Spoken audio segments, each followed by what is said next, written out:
Welcome to the Pro Aging Podcast. I'm Steve Gurney, founder of the Positive Aging Community. We're thrilled to have you join us for interactive discussions with pioneers and thought leaders on a wide variety of topics related to aging and longevity. These insightful discussions and the Positive Aging Sourcebook are brought to you thanks to the support from our Positive Aging Community champions. Visit proaging.com to connect with them and discover hundreds of valuable other resources. We're excited to have you with us today, so let's jump into an engaging Positive Aging live and interactive discussion. We came about this discussion today with Laura is I had her on a few months ago talking about her brand new book, and somebody in the audience said, well, Laura, I'm a caregiver for somebody with dementia. What's the first thing I should start doing? And Laura, you said, well, the first thing that I tell folks to do is start journaling some of the symptoms and the things that you're seeing. And I almost fell out of my chair when I heard that, Laura, because I've had so many thought leaders and experts on in caregiving, dementia care, what have you. And that's the first time somebody brought up, keep a journal of what's going on in your life. And I immediately said, okay, I got to have you back on. We got to explore this topic in greater detail, because I see the value to healthcare practitioners, to family members, to just, if I'm experiencing what I might think are memory impairment issues, I can look back through a notebook or a spreadsheet and kind of reflect on a few months of my behavior. So I'm delighted that you came back on. But I know there's probably some folks in the audience that weren't on that first discussion. So for those folks, let's get to know you a little bit better. If you wouldn't mind, tell us a little bit about your background and what led to you becoming the Dementia Whisperer. Well, of course, history is important. That's what we're going to be talking about today. So it's an interesting way that I became the Dementia Whisperer, because my mom and dad had a wonderful marriage, a wonderful life, and they set out to live their retirement dream. They bought an RV, began to travel all over, and my dad began to show dementia symptoms. Now, I have a degree in gerontology, but I didn't learn about dementia. I'm going to tell you, I learned about it firsthand, kind of going through this journey with my mom and dad. But my mom didn't really share how hard this journey was. They were on the road. They were living their retirement dream. And so I didn't realize how impactful this dementia care journey can be on that caregiver, and what the ultimate toll that she paid for self-sacrificing, trying to care for him as his symptoms progressed. And basically what happened, Steve, is that she was caring for him on her own, and none of the family realized how difficult it was, and she had a sudden heart attack. Now, and took her away from us. Now, 68% of the time, if that caregiver doesn't ask for help, now I know this, they get sick and go first because of this long journey. So it was kind of trial by fire. What is dementia? Why didn't I know to help her sooner? And with my background in gerontology, I was frustrated with that. Then throughout my career, I've been an executive director. I've owned an in-home care company. And still, I was frustrated that we didn't really understand dementia symptoms and how to better connect and engage. So that's how a loving approach to dementia care was born. I began to really journal and study these different case studies. How can I help? What works with this family? What works with this professional? What works? And so began to write about that to understand it. So in my own way, I kind of journaled my journey. But as I'm working with families, what I found, Steve, is I need history. I need to know how this is progressing because dementia symptoms progress slowly over time, most of the time. Now, there can be a traumatic brain injury and there's dementia symptoms in the blink of an eye, but the majority of these illnesses, diseases that cause dementia symptoms, these symptoms progress over time. And so me as a emotional support professional, medical professionals, other family caregivers, we're going to learn the most from looking at the baseline. Where does this individual start with these no dementia symptoms and this brain function that's working, and how it proceeds down the line? That's so, like you and I were talking about earlier, when I have a family that comes to me and says, well, here we are, we're here, we have these behaviors that, or symptoms and behaviors and challenges that we're dealing with, they're already down the road so far. So it helps me to understand, when did you first see this? And those families that really pay attention early are, I can help them in a deeper way earlier.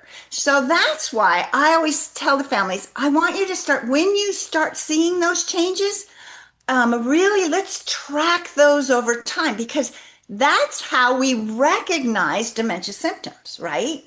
Hmm. I mean, this makes such great sense, and that's why I was shocked to have never heard it in all of our discussions. So let's and maybe you've got some real life examples that you could share, but let's just let's just sort of start where we were had our conversation on the last time, where the person is sort of like, what should I do first? And your response was, hey, start journaling. So maybe kind of walk us through what that might look like. And then folks, just as a reminder, feel free to jump in with questions, comments. If you've journaled something, if you've had a current challenge, if you're currently challenged with something and you want to noodle it through on how you might document this, or any approach to your care. Absolutely. So let's take a good example might be that you might notice that your loved one, if your family caregiver, maybe they're getting more confused in the afternoon. And so what we want to know is what perhaps is triggering that. Often when I hear that, it's called sundowning. Okay. Sundowning is when there's more behaviors in the afternoon. So we want to start tracking changes. Perhaps there's more sundowning when your loved one has had to have or has had more stimulation outside of their routine because they're less likely to have any kinds of that brain lockdown, that sundowning, when they're trying to think more often and we're not stepping in and thinking for them because they have a broken thinker. That's what's happening. So they're having to use this broken thinker more often. Maybe they had to go out for a doctor's appointment, which was very stimulating in a negative way for them. But maybe they have less sundowning because it was more of a quiet, more routine sundowning or routine day, so there's less sundowning. So when we start to track that, we can see those changes over time. I love it. And now just because we're carrying over from the last discussion, I have a question. I want to jump back on that, but before we do, I want to just let you kind of clarify the broken thinker, because somebody who didn't attend our first discussion, give us your little soapbox speech on the broken thinker, because somebody might be tuning in and it's like, oh, that's not a very pleasant way to refer to dementia, but explain that. Okay, so my 30-second elevator speech is dementia is not an illness, dementia is not a disease, dementia is not a brain injury, dementia is a list of symptoms. Now, what does symptoms tell us? It tells us that there is, if you are experiencing dementia symptoms, there is some cause that's happening in your brain, which could be an illness, could be a disease, could be maybe a brain trauma of some kind. You're losing normal brain function, your ability to process, to understand the world around you. And it can be little pieces at a time. That's why I call it a broken thinker. You're having more and more difficulty processing and thinking and understanding what you see, what you hear, how to move safely, how to problem solve. So it's not also about memory loss, it's about the inability to process the information that memories bring us. I love it. And I love the analogy and because we all know, like, let's use our bones for example, is that we can have a broken bone, okay, and there's nothing the matter with saying we got a broken bone. We know what that means, and but there's all different levels. It's a hairline fracture. It's osteoporosis where it could be sort of a progressive thing that you have to watch. It could be a sprain that's so I like how you frame that. So Yeah. that's really good. What I also like, I mean, again, I'm so excited about this concept of journaling is the the idea that, let's say that you or your loved one is showing aggressive behavior in the evening or something like that. It's so easy to just isolate one or two bad incidents, maybe over a month, and feel Yes. like this is my dad's behavior. But when you really get down and you document it and you oh wow, those were the 2 days that I took him to a doctor's appointment, you know? But you're never going to put two and two together if you don't either put pen to paper or document this. Um, James has a question. Let's make sure that we address that. James says, is there a concern that a third party family member may consider that a caregiver doing a journal has been gaslighting the patient? James, well, Laura, uh, let me, if you understand the context of that question, definitely answer it. James, I might invite you to elaborate a little bit more on that as well. Yeah, I'm thinking maybe he is talking about, and let's see if I can clarify this a little bit. Gaslighting might be the intention of the caregiver. So if the intention of the caregiver is to say, I see these changes, and I think this happened right before, that would be the intention of using journaling in a positive way. If I see, I'm really tired of dad being angry in the afternoon and I think he's just being mean, that's gaslighting.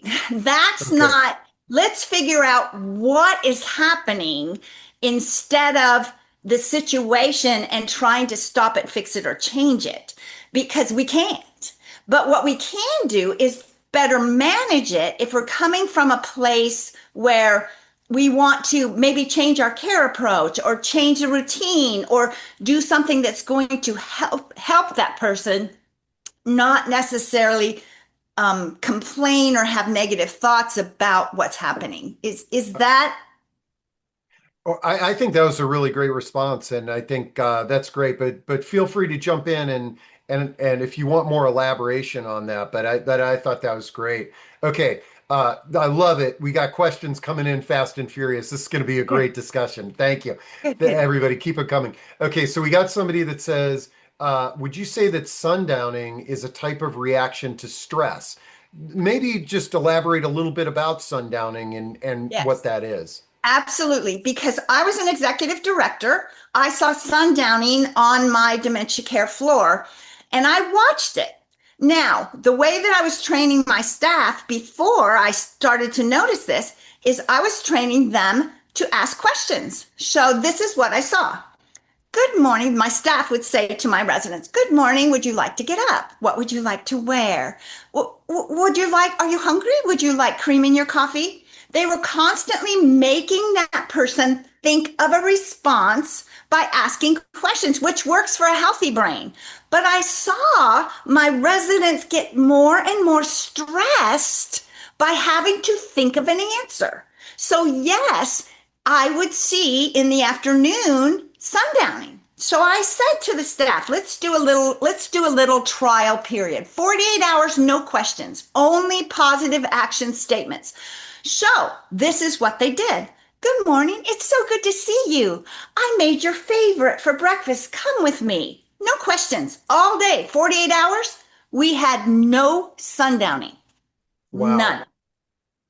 I Com- remember this from our first discussion is that folks, if your loved ones have dementia, try to minimize the amount of questions and oftentimes this creates more conversation anyways it and it's contrary to what we relaxes their think. brain.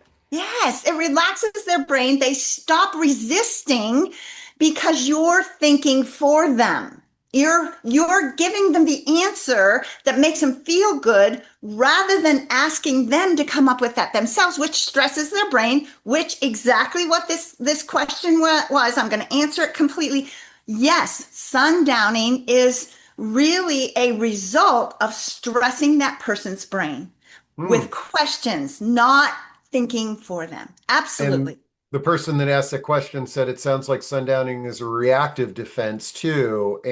and Yep. that's one of the common themes that we've heard on a lot of these discussions is you can't have an argument with somebody with dementia. There's just no and asking a question could potentially trigger an argument.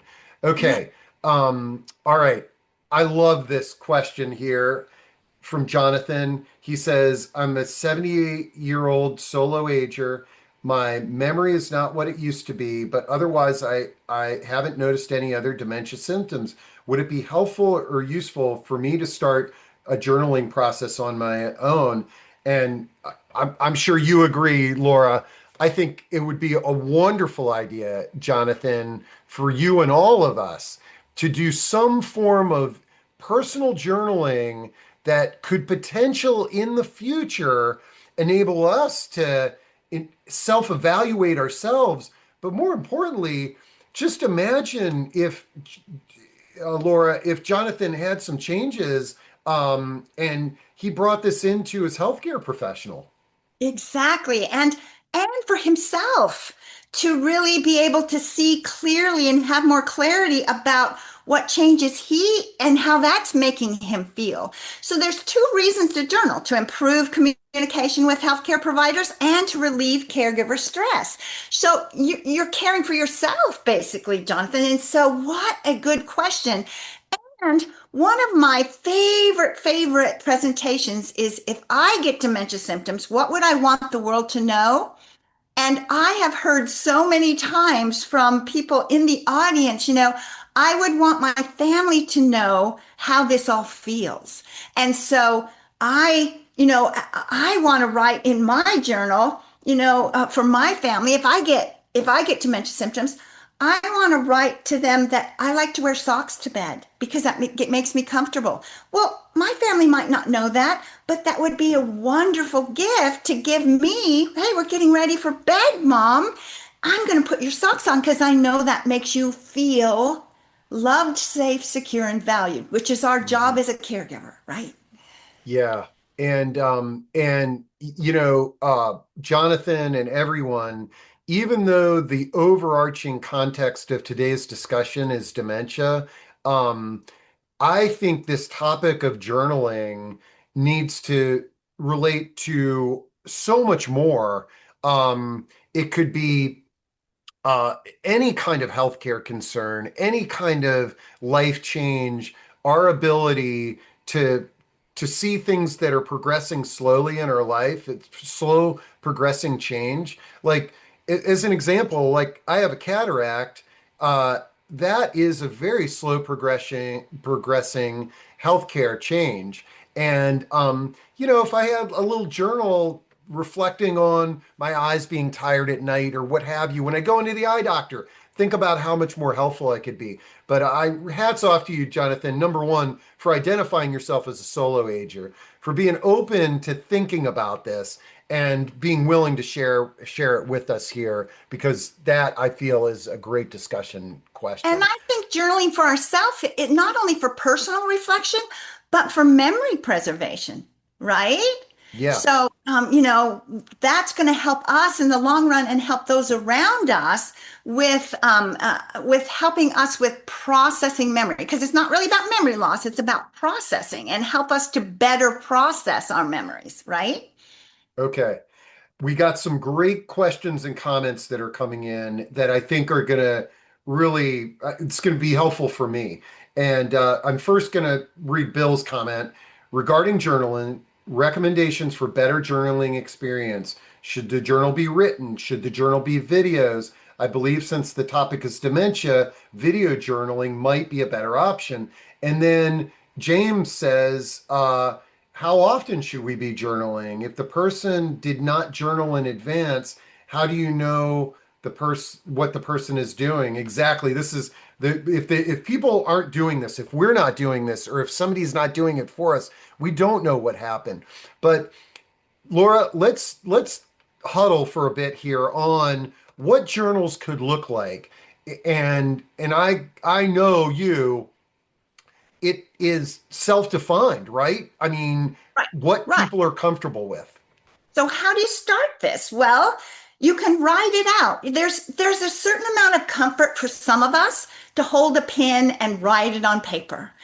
But there's wonderful ways to video or do digital kinds of what's comfortable for you. And also, there's some apps out there. There's one called ALZLOG. ALZLOG. There's an app, and that's really good for healthcare providers. It was to kind of define these dementia symptoms for your healthcare provider. It was developed by a nurse. So there's all these different kinds of things, but the first most important thing is to set your own routine. Are you going to be comfortable when you're having your morning coffee? Is that a good time for you to do that? Or what could you do in the evening? Would that be better before you go to bed? I like to do a gratitude journal before I go to bed because it kind of relaxes my mind. So I think of 5 things I'm grateful for, which is another kind of journal, right? 5 things I'm grateful for that happen during the day. And then I go to sleep with that kind of positive energy around me. But you might want to say, 5 challenges I had today, because then your brain can go to work on solving those while you sleep. So there's different things, but you want to make it personal, something that's going to be comfortable for you. Yeah, and like I love it. V White says sticky notes, placing notes in places where you normally do stuff. Like that could be a form of a journal or something like that. I like I mean, naturally we think of a notebook and writing. I don't like writing that much. I can't read my handwriting. My fingers start hurting. So if I was to start journaling, I'd probably do it on the computer, and I might use a spreadsheet because I'm comfortable in spreadsheets, or a Word document or something like that. Um, Now we talk about frequency. James asked, how often should we do this? I think that's another open-ended thing, like and it could be more goal focused. So I'm thinking that, like, let's say that you're journaling for a loved one or you're a caregiver, and maybe you're just going to observe, you're journaling for unusual behavior. Could uh Yeah, changes, some kind of change. Yes. Yeah.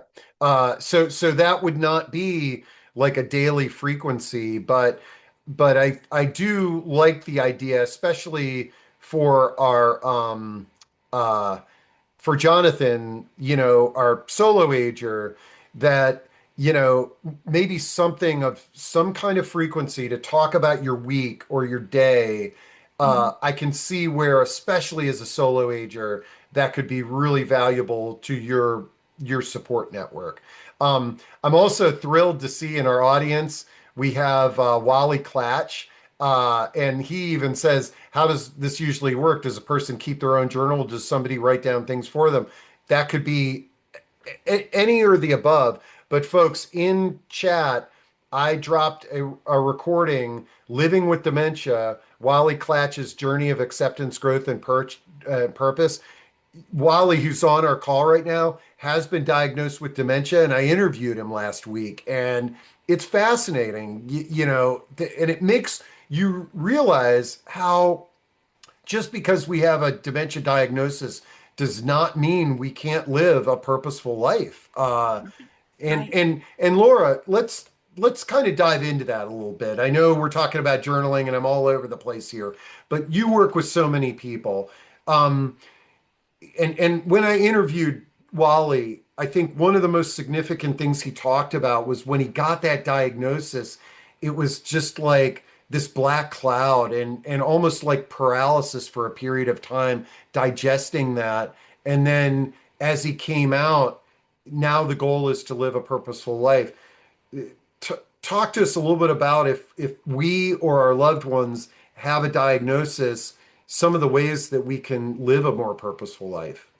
Absolutely. I have a very dear friend who is also on my digital support group called the Dementia Lifeboat. His name is Ike Schneider.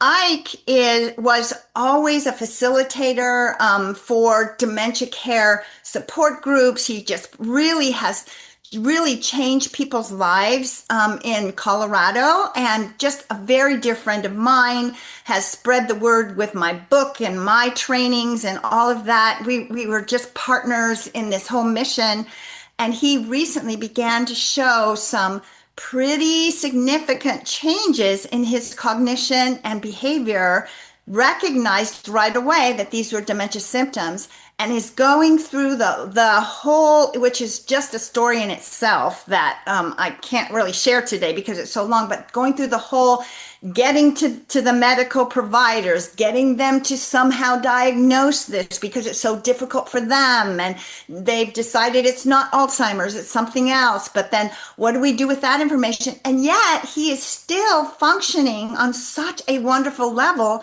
helping those who have dementia symptoms on their journey wherever they are.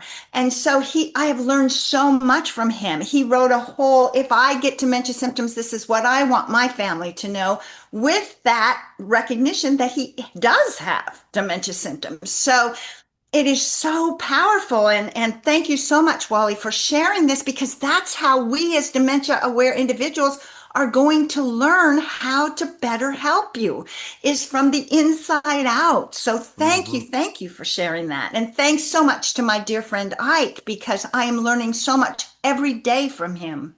And it's giving Ike and Wally purpose to Yes. share this, and they're realizing they're not alone. They're connecting with other people who are in the same boat, people that are asking them questions on how to interact with my father or what have you.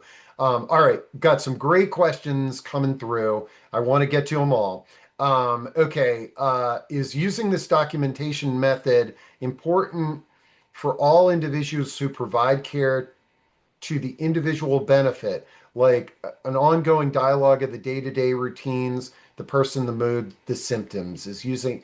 I mean, it's very important because without it, without some kind of documentation, it's just anecdotal. It might be accurate, but what I love that you said, Laura, is that this odd behavior may be occurring because they ate a certain meal or went to did had some kind of appointment or had a specific caregiver that is triggering some behavior.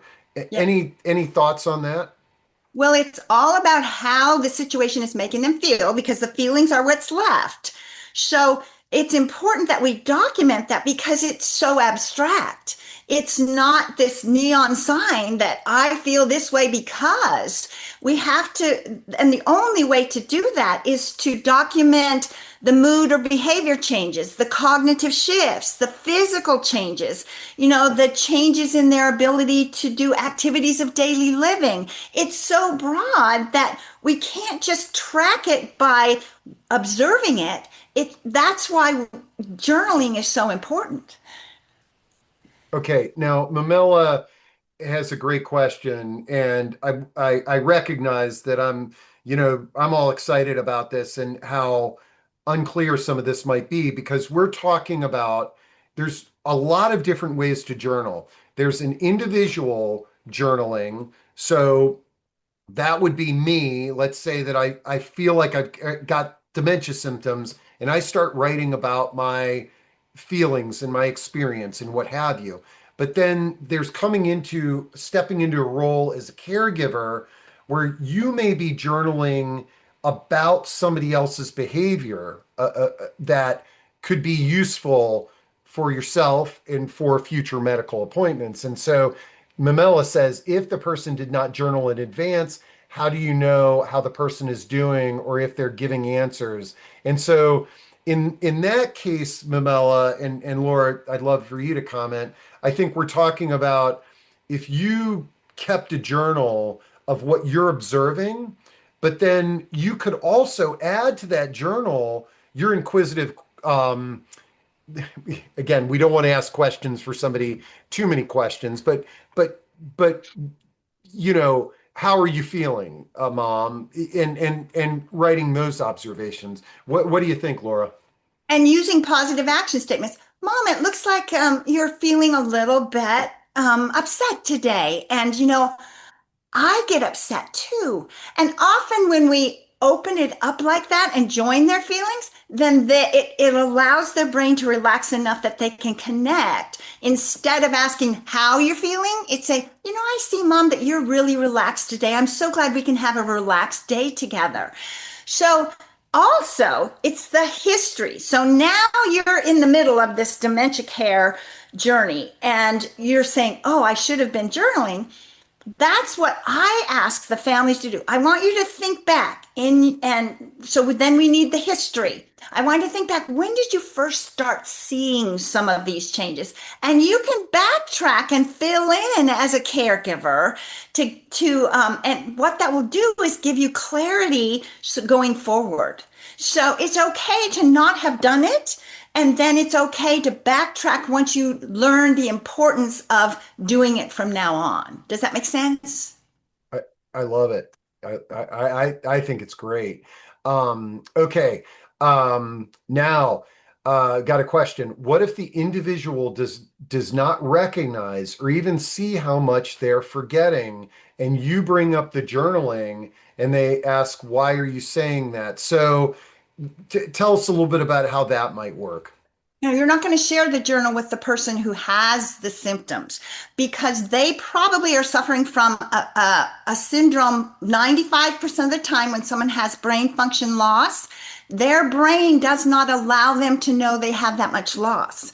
So it's called anosognosia. They don't know what they don't know. Now, they may know something's not completely right, but if you start giving them too much information about what's going on in their brain, they will become very resistant because it makes them anxious. They can't process that information the same way a healthy brain can. And so often what I hear from family caregivers is they say, oh, dad is so mad at the doctor because the doctor told him he had dementia. And he's saying, no, I don't have dementia.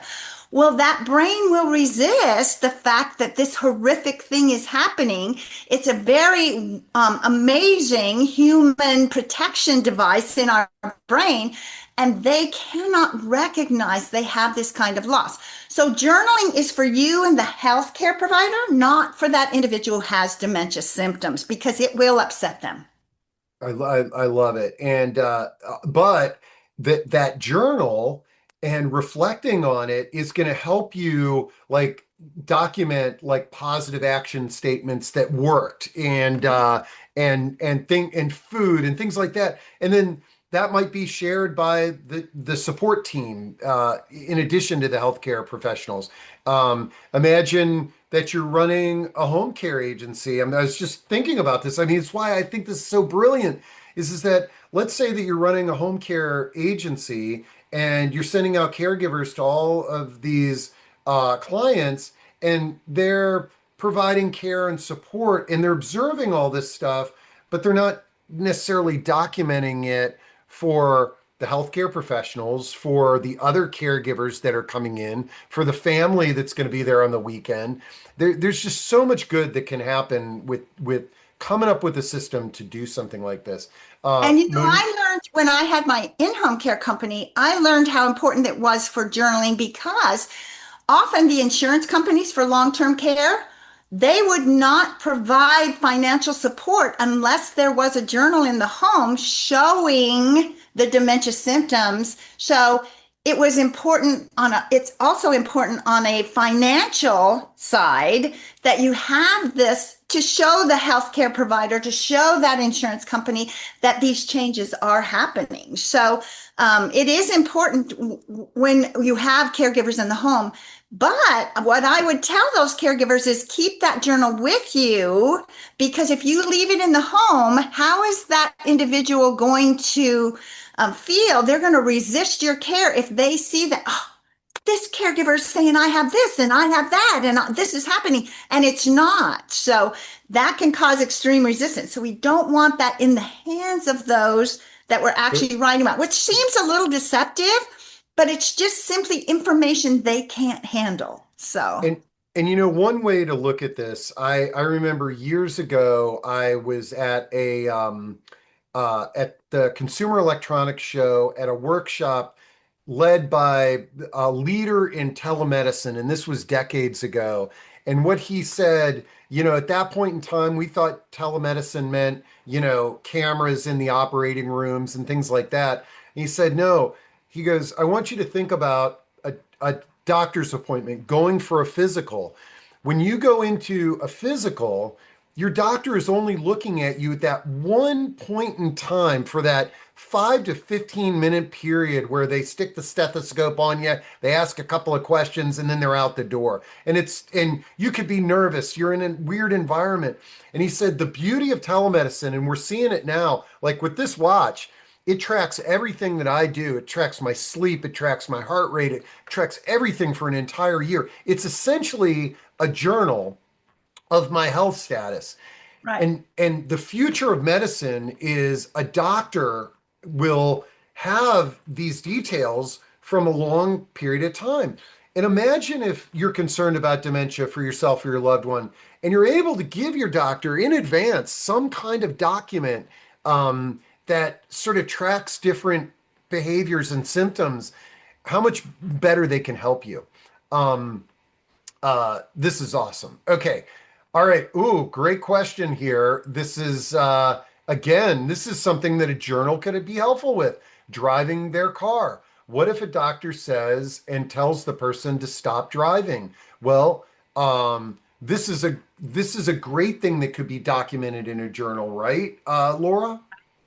Right, because often, for example, my mother-in-law started bringing the car home with scuffs on the bumper or, another dent in the door, and she would always say, "I don't know how that happened. Must have happened in the parking lot." And then come to find out after studying this a little bit and really watching and understanding, she was having these small accidents, but to have that in a journal, on Tuesday, she went to the grocery store, came home with another dent in the bumper.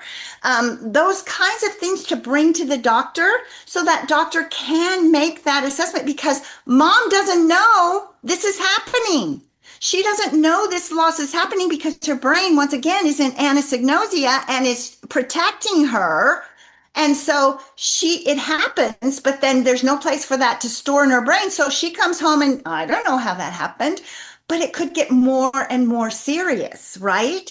And so that's another really, these noteworthy events need to be documented because they will continue to progress. They will. It won't stop because the loss of brain function will continue to progress in so many different ways. Yeah, and this is, often the driving, the laws are different in every state. Mhm.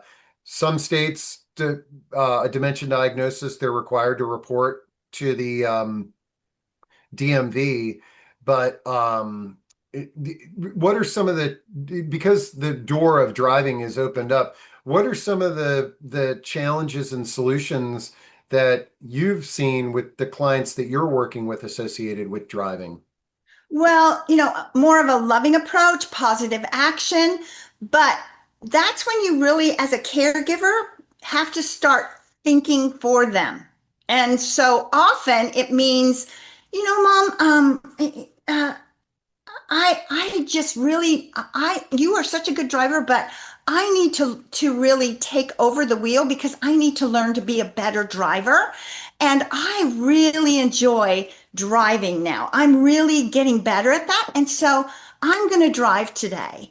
And then, Mom, the car is just needing a lot of work. So we got to get it to a garage, but I'm going to make sure that someone, while the car's being worked on, that someone's going to be able to take care of your driving needs. So, they don't feel isolated.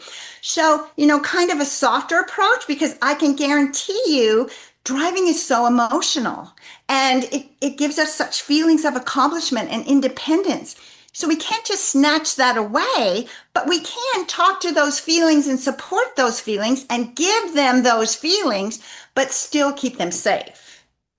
Yeah, and one of the things that I've found is that most of us who have lived a car dependent suburban lifestyle.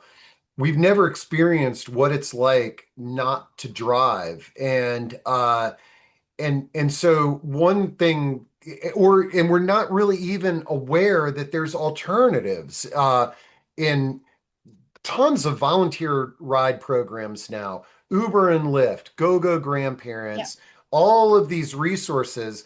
But what ends up happening is we expect people to make that radical shift from them being independently able to get behind the wheel of their car anytime they want to while they're experiencing healthcare problems. And one of the solutions that you sort of refer to is showing people the alternatives and that it's not that bad. And, from a financial perspective, if you own a car and you're paying insurance on a car and you sold that car and you're not paying insurance anymore, that is a huge fund for Uber, Lyft, giving the next door neighbor a nice buying them lunch because they took you to a doctor's appointment and stuff like Right. that. Right. Yes. Um, okay, Lindsay says most driving evaluations are unfortunately not covered by insurance and it's an out of the pocket expense, and that's quite high in cost. Just an FYI, because it makes it quite hard for older adults on a fixed income. I totally agree, Lindsay. This is a real wicked problem here that we've got, and one that breaks my heart because the last thing that I want to hear about is somebody driving with dementia and getting in an accident that hurts them or somebody else. Somebody else. Jonathan says, follow-up question, how can I journal for myself if I won't be able to recognize the symptoms of my own dementia? Um, let's talk about this, Laura, and maybe this is a good opportunity to talk about the traditional progression of dementia and cognitive diseases. So Jonathan is journaling, and how is he going to notice that anything is going differently? You know, it's more about just what are you feeling in this moment? Are you feeling a little uncomfortable? Did that not feel like you used to feel kind of thing? So it's okay to kind of deep dive into more abstract things because always what's left is the feelings after the events happen, after the challenges happen, after the behaviors change. So, tonight when I was getting ready for bed, I just felt more confused than I felt last night. It's okay to be that, let's keep it simple and really talk about personal thoughts and feelings because the challenges you're facing, write about how you're feeling, and reflections on your caregiving journey. That really is so important, especially for family and the healthcare providers who are wanting these nuances that are going to help them much more than, I forgot where I put my keys. It's so frustrating the way I feel when my keys aren't in the usual place, and then I have such a difficult time thinking about where they might be. It's more that than the actual, well, today I forgot where I put my keys, so in my mind I did blah, blah, blah. That's the more logical side that you're not going to be able to tap into as well. Okay, great. Jonathan, hopefully that's helpful. But I think it's also, in general, a slow, progressive Yes. uh, disorder that you should be able to, if you're journaling on any kind of frequency, identify some changes.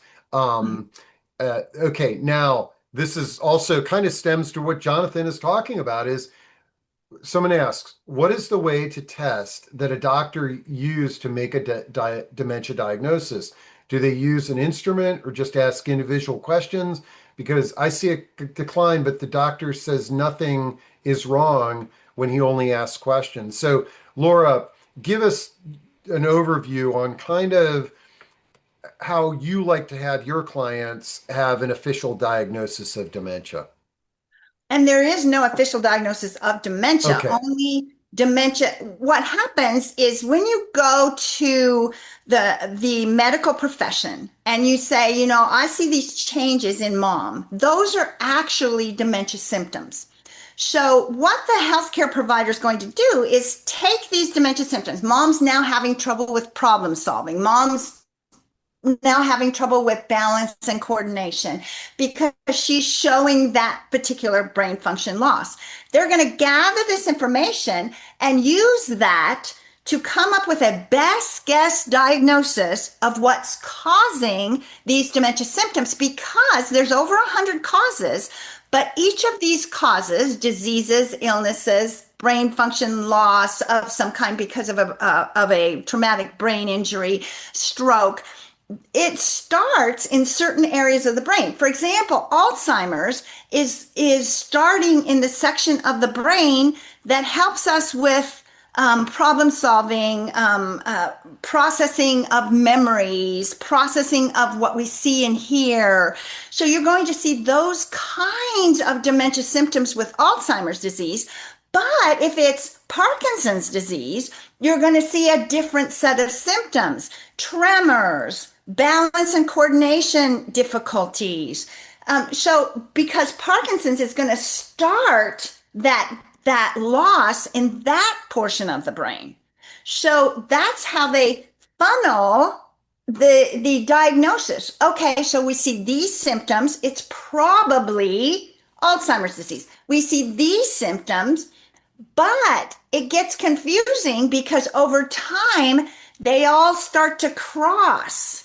And then the loss is more global. So over time, Parkinson's will also have problems with problem solving, and Alzheimer's will also have some balance and coordination difficulties.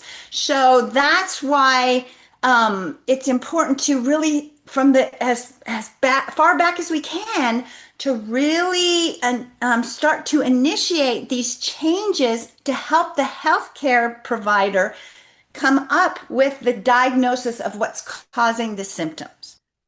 Wow, I love it. And while you were doing that, I'm blown away. We've got two celebrities in the audience. We've got Wally, who I interviewed, but then we've also got Ginger Smith. And Ginger, folks, you'll see in chat there. Ginger Smith is an individual that was diagnosed with dementia. She lived in a nursing home for 2 years and was placed on hospice. And when her medications were removed, she began to recover, and she currently lives independently in a condo in Southern California. But Ginger says, Steve, I was angry and I journaled, which helped me write a book, Dementia Denied, on Amazon. And I put the link to the interview with Ginger there. Both Ginger and Wally, just totally inspirational. And the fact that they're tuning into this discussion, I'm really honored, but it really goes to show how just talking about this and thinking about it is we identify resources for each other. Isn't it amazing? I've been doing this for 25 years and I still learn something new every day, Steve. So Oh yeah. thank you. Thank you for this No, opportunity. no, this is great. Wow. And I can't believe it. We are have burned through an hour already. I want to make sure to save a little bit of time, Laura, to just make sure folks know how and what they can reach out to you about. So I'm going to pull up your website here real quick. Um, and folks, you can connect with Laura at laurawayman.com. She is the author of The Loving Approach to Dementia Care, which is in its third edition, and you can get that at laurawayman.com. But Laura, you're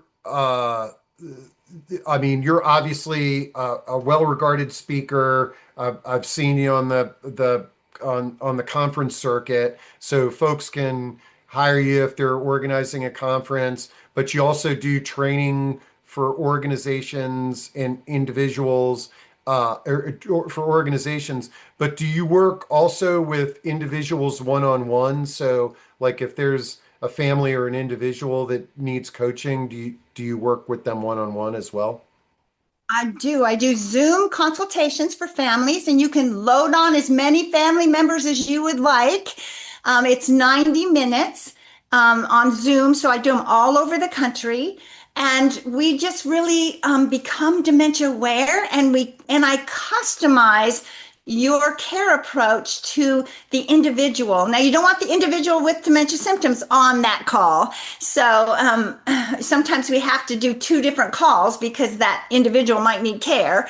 But we figure that out. And I am in front of professional caregivers, first responders.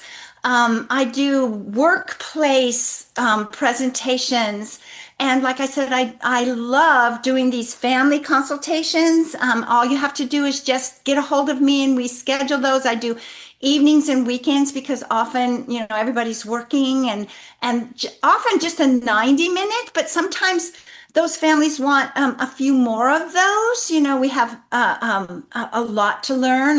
I'm working with a family, and we're on our third Zoom consultation because of just the timing of some different events and some decisions that they were having to make. So I like to tell the families the cavalry's arrived. We're going to figure this out together, and you're going to see this in a very different perspective that will empower you and inspire you. Same thing with professional staff. I'm in front of hundreds of professional staff and empower them to be motivated and inspired to really become a better caregiver. And I do workplace keynote conferences or assisted living, dementia care, first responders, all of those. I believe everyone should be dementia aware. So I have really tried to develop this program so that everybody can relate to this need. And reflecting on being dementia aware, I love that term. Folks, like, I mean, I feel like I might be dementia aware at this point, but it's because I've done hundreds of these discussions. It's very difficult. It takes a long time to get our loved ones and family members, especially, and this, we see this often, right, Laura, where you've got siblings and there's one primary caregiver who's very aware of the situation and trying to get brothers and sisters on board. It can feel like pulling teeth sometimes. I love the dementia aware concept. And then Uh, I mentioned earlier, I have my online, the Dementia Lifeboat. It's on the school platform, SKOOL.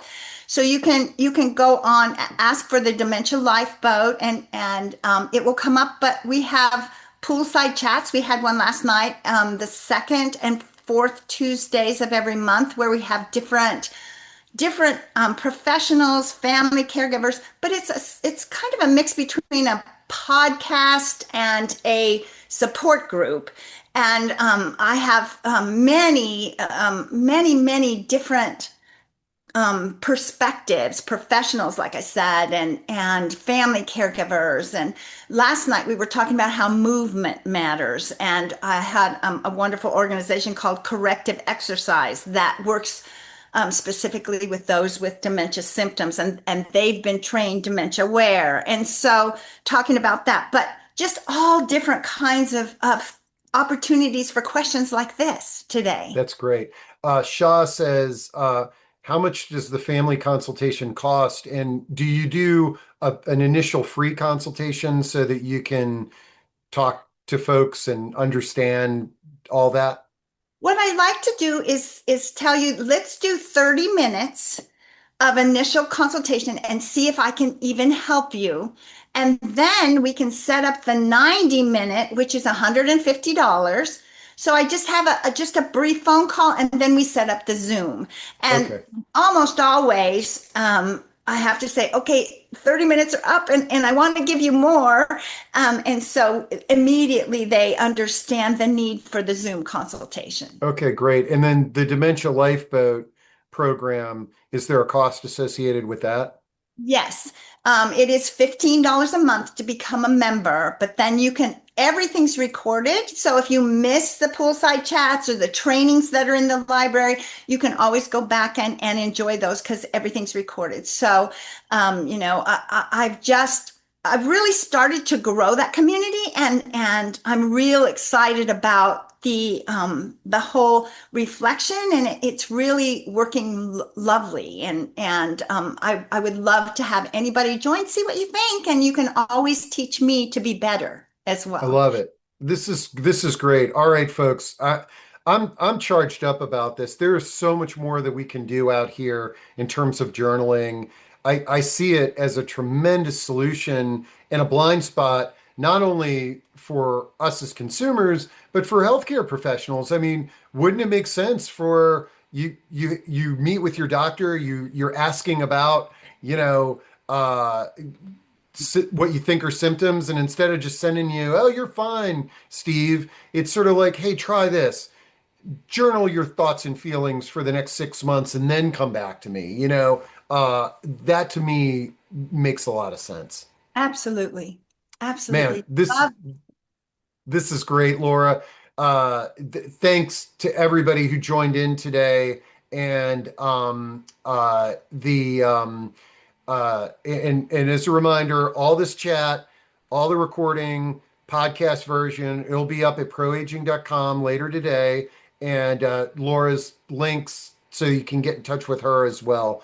But definitely going to have you back on again, Laura. This has been great, and Anytime, Steve. thank everybody for your participation. The questions really make these conversations so dynamic.